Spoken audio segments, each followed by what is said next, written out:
دروازہ بند کر دو تھامسن، صفدر نے مڑ کر سخت لہجے میں کہا اور تنویر نے دروازہ بند کر دیا۔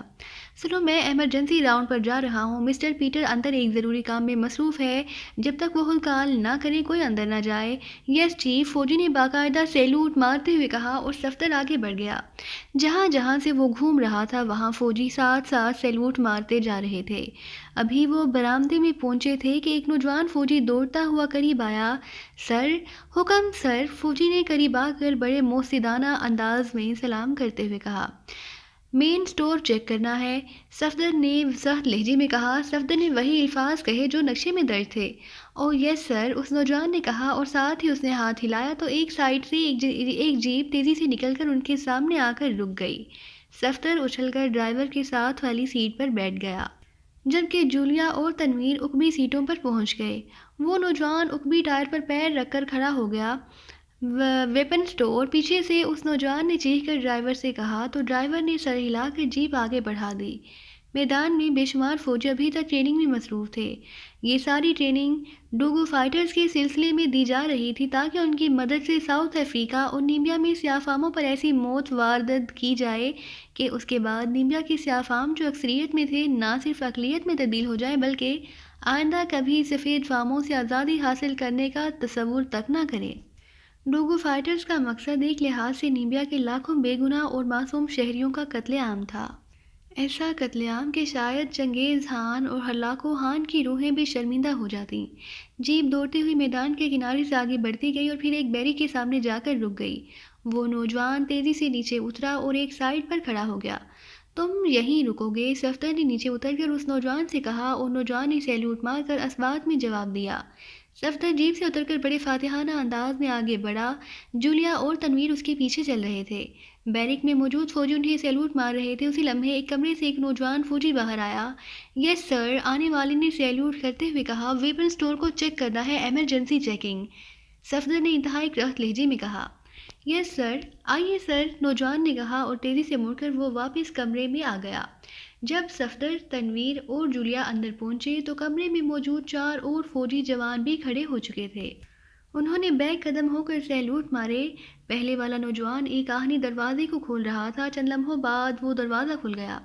تم یہیں رکو گے؟ صفدر نے مڑ کر جولیا اور تنویر سے تیز لہجے میں کہا اور پھر مڑ کر وہ اس آہنی دروازے کو کراس کرتا ہوا آگے بڑھ گیا اور اسے کراس کرتے ہی صفدر کی آنکھیں حیرت سے پھٹنے کے قریب ہو گئیں، کیونکہ یہ وسیع و عریض تہخانہ واقعی دنیا کے جدید ترین خوفناک اور انتہائی طاقتور اسلحے سے بھرا ہوا تھا، جیسے پوری دنیا سے اسلحہ منگوا کر یہاں باقاعدہ سٹور کیا گیا ہو۔ اسلحہ خانہ ایک سرنگ کی صورت میں دور اندر تک چلا گیا تھا۔ یہ سرنگ آگے جا کر گھوم گئی۔ وہ نوجوان بڑے موسیدانہ انداز میں آگے آگے چل رہا تھا۔ اسلحہ کی بڑی بڑی پیٹیاں زمین سے چھت تک بھری ہوئی تھیں، البتہ ہر اسلحے کے سامنے اس اسلحے کی باقاعدہ نمائش کی گئی تھی، لیکن اس کے سامنے لوہے کی مضبوط جالی زمین سے چھت تک چلی گئی تھی۔ انتہائی طاقتور بموں، چھوٹے بڑے میزائلوں، ڈائنامیٹ کے اسپیشل طاقتور سیٹ مشین گنیں، سیٹیں گنیں اور اس قسم کا اسلحہ کثیر تعداد میں اسٹور میں موجود تھا، جس سے گوریلا کارروائی آسانی سے کی جا سکتی تھی۔ صفدر جب ٹائم بموں کے شعبے کے سامنے پہنچا تو وہ رک گیا، جہاں تقریباً ہر ساخت کے انتہائی جدید ترین ٹائم بم موجود تھے۔ اسے کھولو، صفدر نے اس نوجوان سے کہا جو صفدر کو رکتے دیکھ کر خود بھی رک گیا تھا۔ یس سر، نوجوان نے کہا اور تیزی سے اس شعبے کی جالی کے آخری حصے پر پہنچ گیا، جہاں باقاعدہ لوہے کا دروازہ لگا ہوا تھا جس پر تالا تھا، البتہ تالا نمبروں والا تھا۔ نوجوان نے جلدی سے تالے کے نمبر ملائے اور پھر تالا کھول کر اس نے دروازہ کھول دیا اور صفدر سر ہلاتا ہوا اندر داخل ہو گیا۔ تم باہر رکو گے؟ صفدر نے دروازے میں داخل ہوتے ہوئے مڑ کر نوجوان سے تیز لہجے میں کہا اور نوجوان سر ہلاتے ہوئے باہر رک گیا۔ صفدر اندر گھومنے لگا۔ سنو، میڈم کو بلا لاؤ فوراً، صفدر نے اچانک تیز لہجے میں کہا۔ یس سر، نوجوان نے چونک کر کہا اور پھر تیزی سے واپس مڑ گیا۔ صفدر نے بجلی کی سی تیزی سے ایک ٹائم بم اٹھایا اور اسے جیب میں ڈال لیا۔ ٹھہرو، رک جاؤ، صفدر نے دروازے کے باہر آتے ہوئے تیز لہجے میں کہا اور دوڑ کر جاتا ہوا نوجوان ایک لمحے کے لیے ٹھٹک کر رکا اور پھر فوجی انداز میں اباؤٹ ٹرن ہو گیا۔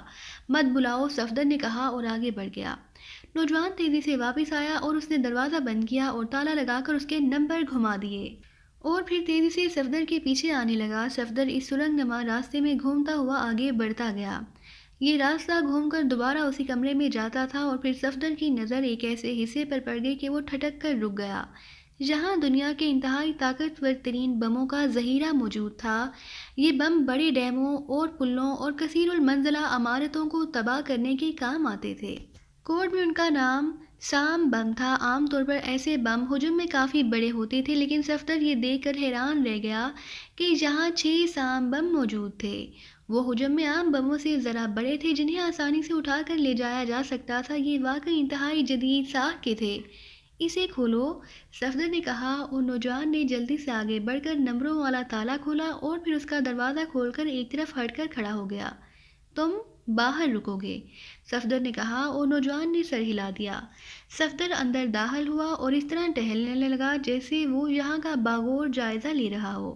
جہاں ان بموں کی پیٹیاں دیوار کے ساتھ نہ لگائی گئی تھیں بلکہ کمرے کے درمیان میں رکھی گئی تھیں، دوسری طرف ہلا تھا۔ ویسے تمام بموں کے فیوز آف کیے ہوئے تھے، لیکن شاید اس کے باوجود انہیں اس لیے دیوار سے ہٹا کر رکھا گیا تھا کہ ہوا کی آمد و رفت ہر طرف سے جاری رہے، یا کسی امکانی خطرے سے بچنے کے لیے کیا گیا ہوگا۔ صفدر ان سی پیٹیوں کے عقبی طرف آیا اور پھر اس نے بجلی کی سی تیزی میں جیب میں رکھا ہوا ٹائم بم نکالا اور تیزی سے اس پر 1 گھنٹے کا وقت فکس کیا، اور پھر اس نے اسے 2 پیٹیوں کے درمیان موجود ایک رہنے کے اندر رکھ دیا۔ اس کے ساتھ ہی وہ آگے بڑھ گیا۔ ٹائم بم سے ہلکی ہلکی ٹک ٹک کی آواز نکلنے لگی، لیکن یہ اس قدر نفیس تھا کہ یہ آواز بے حد ہلکی تھی، اس لیے صفدر مطمئن ہو کر آگے بڑھ گیا۔ چند لمحوں بعد وہ باہر آ گیا۔ بند کر دو، سب اوکے ہے، صفدر نے کہا اور نوجوان کے سوتے ہوئے چہرے پر اطمینان کے آثار نمودار ہو گئے۔ صفدر آگے بڑھنے لگا، لیکن اس بار اس کے قدم پہلے سے تیز تھے۔ چند لمحوں بعد نوجوان تیز تیز قدم اٹھاتا اس کے قریب آ گیا، اور پھر تھوڑی دیر بعد وہ ایک اور دروازے کے راستے دوبارہ اس کمرے میں آ گئے جہاں سے وہ دوسرے دروازے کے راستے اندر داخل ہوئے تھے۔ شاید ان کے اندر جانے کے بعد کمرے میں موجود دوسرا آہنی دروازہ بھی کھول دیا گیا تھا۔ جیسے ہی صفدر اور وہ نوجوان کمرے میں داخل ہوئے، کمرے میں بیٹھے ہوئے سارے فوجی اٹھ کھڑے ہوئے۔ تنویر اور جولیا بھی کرسیوں پر بیٹھے ہوئے تھے، وہ دونوں بھی مستعدی سے اٹھ کھڑے ہوئے۔ لیجیے باس، نوجوان نے جلدی سے میز پر رکھا ہوا ایک رجسٹر کھول کر صفدر کے سامنے کرتے ہوئے کہا، ساتھ ہی اس نے ایک پین بھی اٹھا رکھا تھا۔ صفدر نے دیکھا کہ اس پر مختلف تعریفوں کے بعد اوکے کے الفاظ اور آخر میں دستخط کیے گئے تھے۔ صفدر سمجھ گیا کہ ہنگامی چیکنگ کے بعد شیفرڈ اس پر دستخط کرتا ہوگا، لیکن صفدر نے ایک نظر میں چیک کر لیا کہ دستخط کرنے اور لکھنے والے 2 مختلف افراد ہیں، دونوں کے لکھنے کا انداز مختلف تھا۔ ٹھیک ہے، اوکے لکھو، صفدر نے سر ہلاتے ہوئے کہا اور نوجوان جلدی سے رجسٹر پر جھک گیا۔ اس نے تیزی سے تاریخ ڈال کر آگے اوکے لکھا اور پھر قلم صفدر کی طرف بڑھا دیا۔ صفدر اس دوران شیفرڈ کی دستخطوں کو پورے غور سے دیکھ چکا تھا۔ اس نے قلم لیا اور پھر بڑے اطمینان سے دستخط کر دیے۔ تھینک یو سر، نوجوان نے اس کے ہاتھ سے قلم لیتے ہوئے انتہائی مطمئن لہجے میں کہا اور صفدر سر ہلاتا ہوا بیرونی دروازے کی طرف بڑھ گیا۔ لیکن ابھی وہ دروازے سے نکلا ہی تھا کہ وہ آدمی جو ان کے ساتھ جیپ میں آیا تھا دوڑتا ہوا اس کے قریب آیا۔ چیف جنرل واٹر ایمرجنسی دورے پر آئے ہیں، ان کا ہیلی کاپٹر ابھی پہنچنے ہی والا ہے، نوجوان نے گھبرائے ہوئے لہجے میں کہا تو صفدر بھی چونک پڑا، کیونکہ اس وقت کسی جنرل کی آمد کا مطلب تھا کہ اسے لامحالہ رکنا پڑے گا، جبکہ وہ ٹائم بم لگا چکا تھا اور 10 منٹ بھی گزر چکے تھے۔ اب باقی اس اڈے کو تباہ ہونے میں صرف 50 منٹ رہ گئے تھے۔ ٹھیک ہے، ہم باہر جا کر ان کا استقبال کریں گے، آؤ پیٹریشیا، صفدر نے تیز لہجے میں کہا اور باہر کھڑی جیپ کی طرف بڑھ گیا۔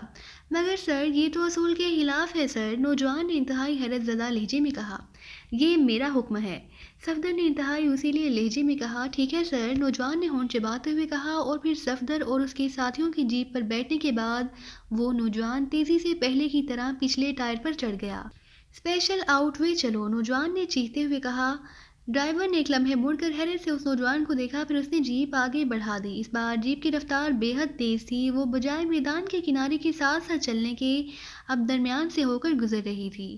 چند لمحوں بعد وہ میدان کراس کر کے 2 بیرکوں کے درمیان موجود ایک راستے میں داخل ہوئی اور پھر شیشے کے بنے ہوئے دروازے کے سامنے جا کر رک گئی۔ وہ نوجوان اچھل کر نیچے اترا، صفدر بھی نیچے اتر آیا اور اس کے بعد جولیا اور تنویر بھی۔ سر، جنرل صاحب اسپیشل آؤٹ وے سے آئیں گے، اس لیے میں یہاں آیا ہوں، نوجوان نے کہا۔ یس، صفدر نے کہا اور تیز تیز قدم اٹھاتا شیشے کے دروازے کی طرف بڑھ گیا۔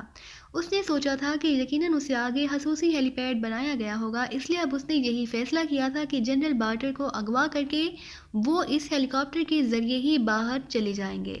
سر میں ساتھ آؤں؟ نوجوان نے قریب آ کر پوچھا۔ نہیں، تم یہیں رکو گے، صفدر نے مڑے بغیر کہا اور دروازہ کھول کر اندر داخل ہو گیا۔ اس کے پیچھے جولیا، تنویر بھی داخل ہوئے۔ دوسری طرف ایک سرنگ نما راستہ تھا جس کی دونوں سائڈوں پر شیشے کی دیواریں چڑھائی گئی تھیں۔ پیچھے کھڑے نوجوان نے دروازہ ان کے عقب میں بند کیا۔ انہوں نے دروازہ بند ہونے کی آواز سنی ہی تھی کہ اچانک سورج کی تیز آواز کے ساتھ ان سے چند قدم آگے شیشے کی دیوار زمین سے نکل کر اوپر چھت میں غائب ہو گئی۔ صفدر، تنویر اور جولیا تیزی سے واپس پلٹے تو عقبی طرف موجود دروازہ بھی غائب ہو چکا تھا۔ اب وہاں شیشے کی مکمل دیوار تھی، جبکہ دوسری طرف وہ نوجوان کھڑا تھا۔ سوری چیف، آپ نے بہت سے اصولوں کی خلاف ورزی کی ہے، اس لیے اب آپ کا فیصلہ جنرل بارٹر خود ہی کریں گے۔ کیا مطلب؟ یہ تم نے کیا کیا ہے؟ صفدر نے انتہائی وسیلے انداز میں کہا۔ آپ تو خود اچھی طرح جانتے ہیں چیف کہ یہاں اصولوں کو کس قدر اہمیت دی جاتی ہے۔ اب جنرل بارٹر کے یہاں آنے تک آپ کو یہاں رہنا ہوگا، اس نوجوان نے کہا اور تیزی سے چند قدم پیچھے کھڑی جیپ کی طرف بڑھ گیا۔ دوسرے لمحے جیپ نے موڑ کاٹا اور تیزی سے ان کی نظروں سے دور ہو گئی۔ تنویر نے بجلی کی سی تیزی سے کاندھے سے مشین گن اتاری اور دوسرے لمحے اس نے شیشے کی دیوار پر فائر کھول دیا، لیکن گولیاں اس شیشے سے ٹکرا کر اس طرح چپٹی ہو کر نیچے گر رہی تھی جیسے یہ شیشے کی بجائے فولاد کی دیوار ہو۔ ختم کرو، یہ محسوس قسم کا شیشہ ہے، صفدر نے تیز لہجے میں کہا اور تنویر نے ٹریگر سے انگلی ہٹا لی۔ میں نے ٹائم بم پر 1 گھنٹے کا وقت فکس کیا تھا اور میرا خیال ہے کہ 1 گھنٹے میں ہم آسانی سے یہاں نکل جانے میں کامیاب ہو جائیں گے، لیکن 20 منٹ گزر چکے ہیں اور باقی 40 منٹ رہ گئے ہیں۔ اور 40 منٹ بعد جہاں موجود انتہائی کثیر مقدار اور انتہائی طاقتور اسلحہ پھٹ جائے گا، اس کے بعد تو شاید اس پورے صحرا کا ایک ذرہ آسمان پر اڑ جائے۔ صفدر نے انتہائی گھمبیر لہجے میں کہا۔ اور صرف 40 منٹ؟ ویری بیڈ، یہ جنرل نہ جانے کس وقت پہنچے، اس کمبخت کو بھی اس وقت آنا تھا۔ جولیا نے انتہائی بوکھلائے ہوئے لہجے میں کہا۔ یہ تو بہت مسئلہ بن گیا صفدر، ہمیں ہر صورت میں یہاں سے نکلنا ہوگا، تنویر نے تیز لہجے میں کہا اور پھر وہ دوڑتا ہوا عقبی دیوار کی طرف گیا اور اس نے دیوار کی جڑ میں ہاتھ پھیر کر کوئی تار تلاش کرنی شروع کر دی۔ اس کا خیال تھا کہ اس میکینزم کو کنٹرول کرنے والی کوئی نہ کوئی تار یہاں ضرور چھپی ہوئی ہوگی۔ صفدر اور جولیا بھی اس کے ساتھ شامل ہو گئے، کیونکہ بہرحال کچھ نہ ہونے سے تنویر کے اس آئیڈیا میں کچھ ہونے کا اسکوپ موجود تھا، لیکن باوجود انتہائی کوشش کے وہاں کوئی ایسی تار نظر نہ آئی۔ اب باقی 35 منٹ رہ گئے ہیں، صفدر نے گھڑی پر نظریں ڈالتے ہوئے کہا۔ یہاں سے سامنے میدان میں موجود افراد بھی نظر نہ آ رہے تھے، کیونکہ راستہ آگے جا کر ذرا سا ہم کھا جاتا تھا۔ وہاں سے صرف ایک بیری کا اوپر والا حصہ یا اس میدان کے اوپر موجود چھت ہی نظر آ رہی تھی۔ وہ اسلحے کا اسٹور تو میدان کی دوسری سمت میں ہے، یہاں تو اس کی طاقت بہرحال کم ہی ہو جائے گی، جولیا نے امید بھرے لہجے میں کہا۔ جس قدر طاقتور اسلحہ وہاں موجود ہے، یہاں تو کیا یہ پورا صحرا فضا میں اڑ کر غائب ہو جائے گا، صفدر نے ہونٹ بھینچتے ہوئے کہا اور جولیا کے چہرے پر پیدا ہونے والی امید کی ہلکی سی جھلک ایک بار پھر مایوسی کے اندھیرے میں ڈوب گئی۔ بس مجھے ذرا سا شک ہی پڑ جاتا تو میں اس کی راستے میں ہی گردن توڑ دیتا، صفدر نے کہا۔ وہ اس وقت اس ساری صورتحال کا اپنے آپ کو ہی مجرم سمجھ رہا تھا، لیکن اس کی اس سوچ کے باوجود وقت انتہائی تیز رفتاری سے گزرتا جا رہا تھا۔ ارے یہ نامراد جنرل ہی آ جائے، کم از کم یہ رکاوٹ تو ہٹے، تنویر نے دانت پیستے ہوئے کہا، لیکن ہر چیز جیسے اپنی جگہ ساکت تھی۔ صفدر کا تو بس اب اتنا ہی کام رہ گیا تھا کہ وہ صرف گھڑی دیکھتا رہے اور اب صرف 33 منٹ باقی رہ گئے تھے۔ اسی لمحے اچانک صفدر کو ایک خیال آیا اور وہ بری طرح چونک پڑا۔ کیا ہوا؟ تنویر اور جولیا نے صفدر کو اچانک اس طرح بری طرح چونکتے ہوئے دیکھ کر پوچھا، لیکن صفدر نے جواب دینے کی بجائے جلدی سے جیبوں میں ہاتھ ڈالے۔ اسے اچانک خیال آیا تھا کہ اسے شیفرڈ کے دفتر سے آتے ہوئے میز پر رکھا ہوا وہ سامان اٹھا کر جیبوں میں ڈال لیا تھا جو جولیا نے مردہ شیفرڈ کی یونیفارم سے نکال کر میز پر رکھا تھا، اور اس میں ایک چھوٹا سا مگر جدید ٹرانسمیٹر بھی تھا۔ دوسرے لمحے صفدر نے ٹرانسمیٹر پر جیب سے باہر نکالا۔ ٹرانسمیٹر فکس فریکوینسی کا تھا، صفدر نے جلدی سے اس کا بٹن دبا دیا۔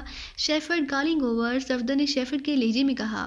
او یس مارتھر، اٹینڈنگ چیف اوور، ایک اجنبی سی مگر مودبانہ آواز سنائی دی۔ مارتھر، تم اس وقت کہاں موجود ہو اور کیا کر رہے ہو؟ اوور، صفدر نے چیختے ہوئے انداز میں کہا، کیونکہ اب اس کا ذہن اس لیے معاف ہو رہا تھا کہ وہ اس مارتھر سے کیا بات کرے۔ اس نوجوان کا تو نام تک اسے معلوم نہ تھا جس نے اپنا یہاں پن کیا تھا۔